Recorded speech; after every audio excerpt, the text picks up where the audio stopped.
Gjithmonë më shumë, po afrojnë emocionet e derbit të madh të Ballkanit, Shqipëri-Serbi, në anën sportive, kështu konsiderohet kjo përballje,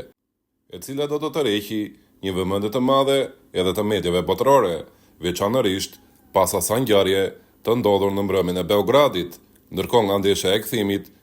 nuk kemi shumë kujtime të mira në Elbasan Arena, pasi humbëm nga serbët në shifrat 0-2.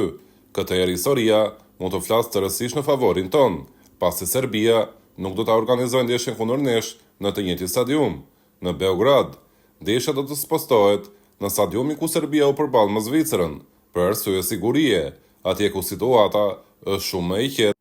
edhe për lojtarët tanë, me presionin që është fare i vogël për ta, ndryshe nga i Beogradit. Në ditët e fundit, në rrjetet sociale ishte folur shumë sa i përket një lëvizje të ngjashme që do ta bënte edhe Shqipëria. Pra ishin disa media që kishin folur se Shqipëria dhe Serbia do të luanin në Elbasan Arena në mbrëmjen e 7 qershorit,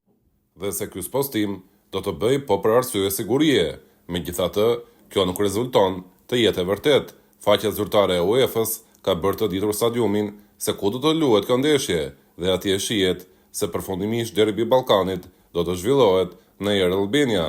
pikërisht në stadiumin që jep një emocion ndryshe, mban më shumë tifoz dhe njëkohësisht ka akustikën në një super nivel krahasimisht me Elbasan Arenën, një frikë që ka shoqëruar tifozët shqiptar, por tani ata mund të jenë më të qetë.